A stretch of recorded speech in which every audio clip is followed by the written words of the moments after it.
Hi everybody. Bébé, on s'allume à la bougie. J'espère que vous allez bien. Aujourd'hui c'est une FAQ. Après on la prend, on se la met dans le cul. Un ask. Avant on disait un ask. Foire aux questions en tout cas, Q&A. Bref, je vous ai mis la bulle de questions sur Instagram. D'ailleurs n'hésitez pas à me suivre @diasultana sur Insta et TikTok. En tout cas, je vous ai mis la bulle et j'ai quelques questions. Les premières questions, c'est tu es qui? Quel est ton parcours? Présente-toi. Whatever, whatever. I love just and and massaging the veins of a beautiful just down my throat. Donc moi c'est Najim, قولي والله alias Dia Sultana, qui est mon drag name. J'ai 24 ans. I'm killing myself. J'ai 22 ans. You done? Mon parcours, je vais pas vous faire mon CV, là je suis en reconversion professionnelle. Je fais des études en travail social. Côté, je fais du make-up قولي والله depuis 1 an et demi. En fait, pour mettre les choses au clair, la première fois que j'ai mis du make-up, c'est-à-dire j'ai mis du blush une fois pour mon anniversaire, c'était il y a 2 ans. Voilà, j'avais mis du blush pour mon anniversaire. Wouhouhou, pour moi, j'avais dead ça.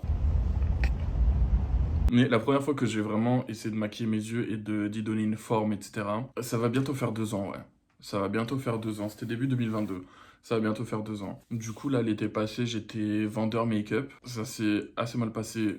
Il y a une vidéo. Je vais le mettre dans le i. Je sais pas le i, il est où.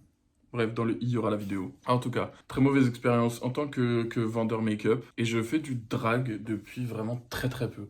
Genre, je m'estime même pas encore vraiment une drag queen parce que pour moi, j'ai pas encore atteint ce qu'il fallait, tu vois. Mais je suis une personne qui fait du drag, ça c'est sûr. Depuis pas si longtemps que ça, depuis quelques mois.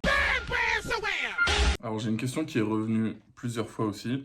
C'est qu'est-ce qui t'a poussé à te lancer sur YouTube? Qu'est-ce qui t'a motivé à ouvrir ta chaîne? Etc. etc. Faut savoir que moi, j'ai au fond de la tête d'ouvrir une chaîne YouTube depuis genre 2015. Enfin, depuis que je suis adolescent en fait. Et mes amis me disaient toujours ouais Nadim, tu devrais trop faire YouTube, etc. Problème, j'étais jeune, je vivais chez mes parents. C'était pas, genre, j'avais pas la même liberté que j'ai maintenant et j'étais pas armé de la même manière. Je pense que si je m'étais lancé sur les réseaux sociaux en étant adolescent, je l'aurais très très mal vécu parce que les gens sont vraiment atroces. Donc là, j'ai attendu d'être plus âgé, d'avoir plus d'expérience. Et surtout, vraiment, la chose qui m'a motivé, j'étais en live avec mon amie Nadjelika. D'ailleurs, j'ai une vidéo sur sa chaîne, je vais vous mettre aussi dans le i. Ah. Ça fait trop de trucs à mettre dans le i pour Nadim qui va remplir ça sur YouTube là.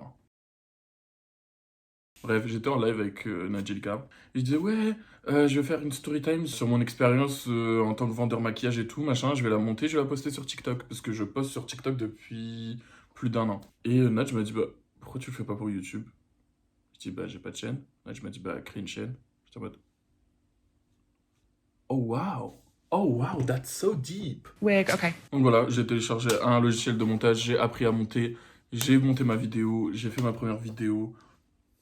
Wig, did you just say wig? Yes. I know, wig. I feel that already. Caca sur internet. Voilà. C'était dans les projets, genre loin dans ma tête, tu vois, genre en mode ah, ça serait bien que, mais je le faisais jamais. Et du coup, voilà, je me suis lancé en espérant que ça porte ses fruits un jour. Amen. À quelle fréquence vas-tu poster quand j'aurai l'énergie? Désolé, moi je vais pas commencer à vous dire oui, il y aura une vidéo par semaine. Quand j'ai l'énergie de faire une vidéo par semaine, je vous ai fait une vidéo par semaine. Quand j'avais pas d'énergie, j'ai pas fait. C'est tout. Est-ce que tu envisages de faire des formats de vidéos plus longs? Bah écoutez, je sais pas si on va regarder. Genre, c'est vraiment ma plus grande inquiétude entre grosses guillemets, parce que dans tous les cas j'ai pas des millions de vues, mais je sais pas, je me dis qu'une vidéo assez longue, je sais pas si on va la regarder. Donc là j'essaie de faire des formats de moins de 20 minutes, comme c'est votre daronne qui va faire le montage aussi. J'avais oublié ça. Donc il y a plusieurs questions qui me demandent quel est mon contenu, quel sera mon contenu. Il y a une question qui dit est-ce que tu vas faire plus de storytime? Écoutez, mon contenu majoritairement, ça va être des réactions. Moi, c'est pour ça que je voulais créer ma chaîne. C'était surtout pour faire des réactions. Storytime, j'en ai des tonnes. Voilà, j'ai beaucoup d'histoires. Mais je vous préviens, je vais pas... En fait, ce que je fais, c'est que je les distille un peu. Ma chaîne, ça va pas être une chaîne de story time. Parce qu'après, si je vais faire autre chose, vous allez pas regarder. Donc, voilà, on se sait. Voilà, je vais les distiller un peu par-ci, par-là. Je vais pas faire cette erreur. Après, je vais faire autre chose qu'une story time, vous allez pas regarder.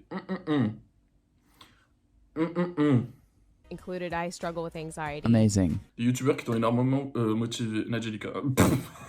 Genre au sens premier du terme, qui m'a motivé, Nadjelika. Mais il y a une autre question. Ton youtubeur préféré, tes youtubeurs préférés. Donc je ne vais pas citer mon ami de toujours, Nadjelika, que j'aime de tout mon cœur. Je fais ça alors que je vais rien insérer du tout ici. Hein. C'est pas vous qui faites le montage. Attends. Youtubeur préféré? Attendez, je vais regarder dans les gens que je suis sur YouTube. Alors, je vais citer plusieurs personnes, parce que j'ai pas un youtubeur préféré, parce que je regarde plusieurs types de contenus sur YouTube, donc j'ai un préféré pour chaque type de contenu. Tu n'as aucun boulot! Pour les réactions, c'est Océane. Voilà! D'ailleurs, la production de 4 mariages, allez vous faire foutre. La production de 4 mariages, si on vous trouve, ma youtubeuse live préférée, genre, c'est une créatrice qui fait des lives et qui les reposte et tout, que j'aime de tout mon cœur, que je mets souvent d'ailleurs des extraits de elle et tout dans mes vidéos et tout. C'est Diva Rebecca.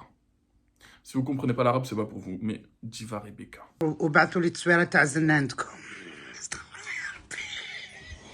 Je jette cette bouteille à la mer. Diva Rebecca, si on se voit un jour, je vais pas te lâcher. On va parler toute la journée, toute la nuit. Eh, j'aime tellement cette femme. J'aime tellement cette femme. Vraiment, que tu la gardes. Je l'aime énormément. Elle me fait beaucoup rire. Et les gens sont atroces avec elle pour rien du tout, parce que c'est une personne incroyable. Voilà, c'est une personne extraordinaire. J'espère qu'elle verra ça. Parce que je t'aime. Je t'aime, Rebecca. Moutalik. Tu sais, c'est quoi le moutalik? Je tue n'importe qui pour toi. Un peu de retenue, un peu de pudeur, un peu d'hashma, un peu de honte. J'aime bien regarder aussi des formats animation, etc. Donc, dedans, c'est Deotoons / Diablo. Allez, j'essaie de pas trop en donner. Hein. J'adore Jill. J'adore Jill, Silent Jill. J'adore. Elle est trop belle. Qu'est-ce qu'elle est belle. Et j'adore l'écouter parler. Je pourrais l'écouter parler des heures.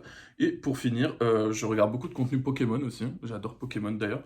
Je pense vous faire un peu de contenu Pokémon. Je sais pas, enfin, ça va pas intéresser tout le monde, mais écoutez, ça intéresse quelques personnes, tant mieux, parce que moi, je vais faire de ce que j'aime, donc il y aura du Pokémon. Du coup, dans les contenus Pokémon, c'est Fildrong. Fildrong. Ouais, Fildrong. J'adore regarder ses lives. Genre, j'aime bien les gens qui reposent des lives de 3 heures. Tu n'as aucun boulot! Parce que quand t'es là, tu fais le ménage, ou tu vas faire les courses et tout, c'est parfait. C'est parfait. Du coup, ouais, pour le contenu que je compte faire, j'ai répondu que au storytime tout à l'heure, mais en fait, je compte proposer à peu près tout ce que j'aime. Donc, réagir à des... J'adore la télé-réalité, j'adore ce à quoi je réagis, donc je vais réagir à ça.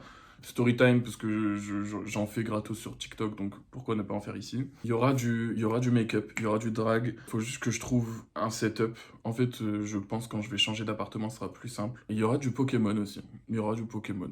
Voilà, je vous le dis. D'ailleurs, peut-être que les prochains jeux qui sortiront, je les ferai en let's play. Je dis ça parce que les prochains jeux qui sortiront, c'est dans au moins 1 an, donc j'ai le temps. J'ai le temps d'apprendre à gérer tout ça, les logiciels, machin truc. Donc il y aura du Pokémon. Voilà, just so you know. D'ailleurs, en parlant du drag, il y a une question. Des vidéos en full drag prévues un jour, ou est-ce que tu préfères séparer les deux types de contenu? En fait, quand j'ai posé les questions, enfin là, quand je filme cette vidéo, la vidéo en drag n'est pas encore sortie, mais la vidéo juste avant, je suis en full drag. Enfin, full drag. À partir de là où on voit dans le cadre, parce qu'en dessous, je suis en short. Mais voilà, j'ai filmé une vidéo en drag. En fait, je veux pas être un youtubeur drag. Tu vois, genre je me mets en drag quand j'ai envie. C'est tout. Comme pour les storytime, en fait, je veux pas vous habituer à un type de contenu pour que après vous me reprochiez d'en sortir. Voilà. Moi, je vous propose tout ce que j'ai à proposer. Vous prenez ce que vous voulez, vous grignotez par-ci par-là. C'est tout. Donc voilà, donc le drag, c'est quand j'ai envie. Pareil, les vidéos maquillées, c'est quand j'ai envie. Si j'ai envie de faire des vidéos avec un t-shirt Lacoste et une casquette, c'est pas votre dos. Ah, question très intéressante. Qu'est-ce que tu attends de YouTube qui serait différent des autres plateformes? Bah YouTube, pour moi, déjà, c'est un contenu plus professionnel. Genre, c'est beaucoup plus de travail, etc. TikTok, c'est beaucoup plus éphémère. Genre, je produis pour TikTok depuis, que je vous ai dit, bientôt 2 ans. C'est beaucoup plus éphémère, c'est des trucs que je prends comme ça, on the go, tout ça. Des trucs, des challenges, des trucs rapides, tu vois. Ou des transitions make-up, etc.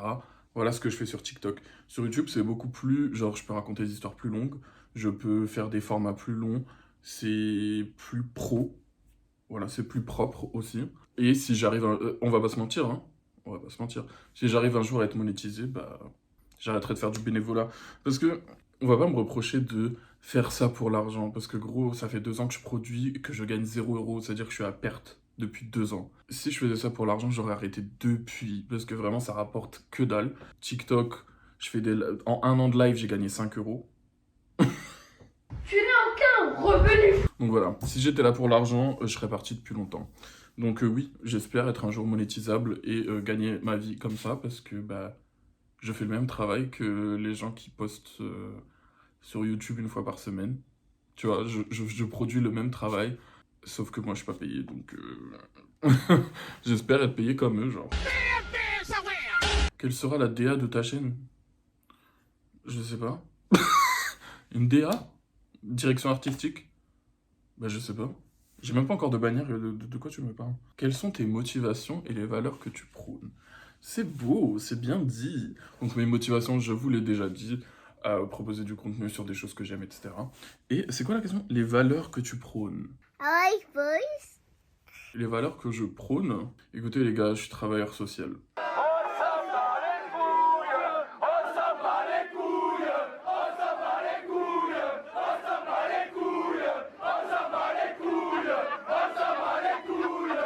À part les abonnés ou l'argent, as-tu des objectifs perso à accomplir sur YouTube? Moi, les abonnés, la vérité, enfin, c'est pas que je m'en fous de mes abonnés, je m'en fous d'avoir des abonnés. Ça veut dire que moi, je veux juste avoir des abonnés jusqu'au seuil où je suis monétisable.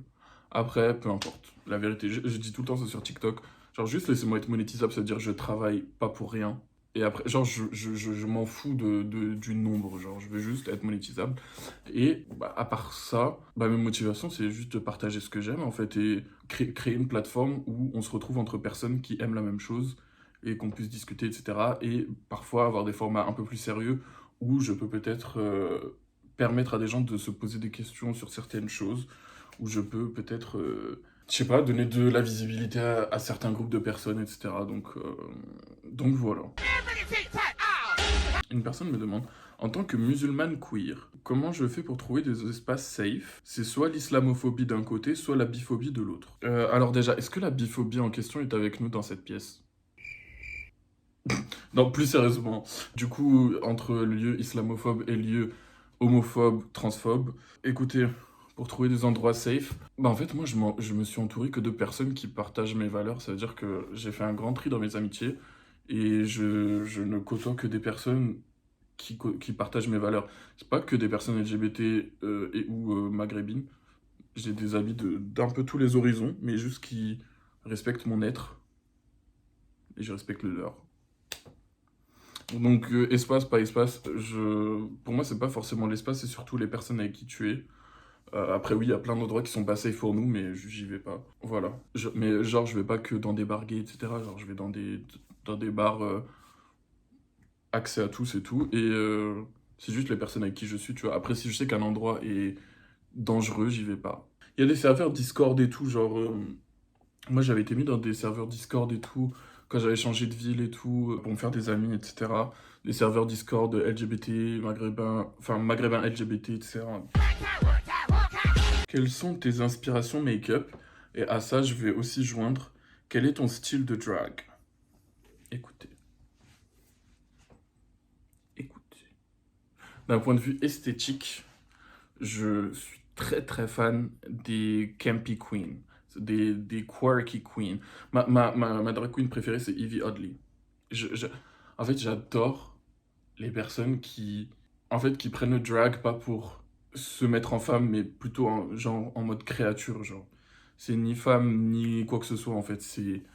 J'adore tellement, en fait, c'est tellement créatif, donc ouais, dans ma tête, je suis à fond sur le drag créatif, etc. Après, c'est vrai que, dernièrement, j'ai fait des looks glam et tout. Et je me trouve super fraîche. Je suis d'une fraîcheur d'hiver. Je suis incroyable. Donc, je sais pas, j'aime bien être aussi une femme plantureuse. J'aime beaucoup, beaucoup ça. Donc, je sais pas. Je me suis pas encore trouvé. J'ai pas besoin de me mettre dans une case spécialement. Voilà, je suis très bien en tant que femme plantureuse. Mais j'adore aussi le drag très créatif, etc. Mais j'ai pas encore l'argent pour ça.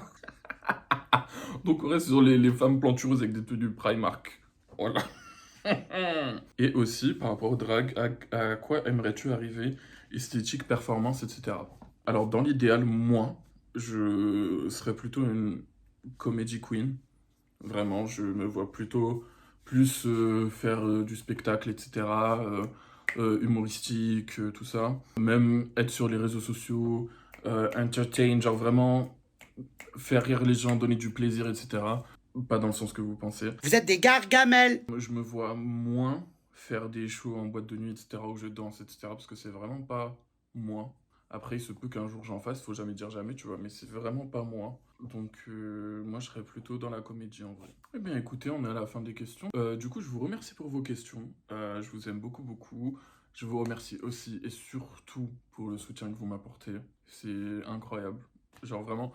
Même si, d'un point de vue extérieur, pour vous, j'ai pas d'abonnés, etc., pour moi, genre, le peu que je reçois, c'est incroyable. Donc voilà, je vous remercie. On se retrouve très bientôt pour une nouvelle vidéo. Partagez la vidéo.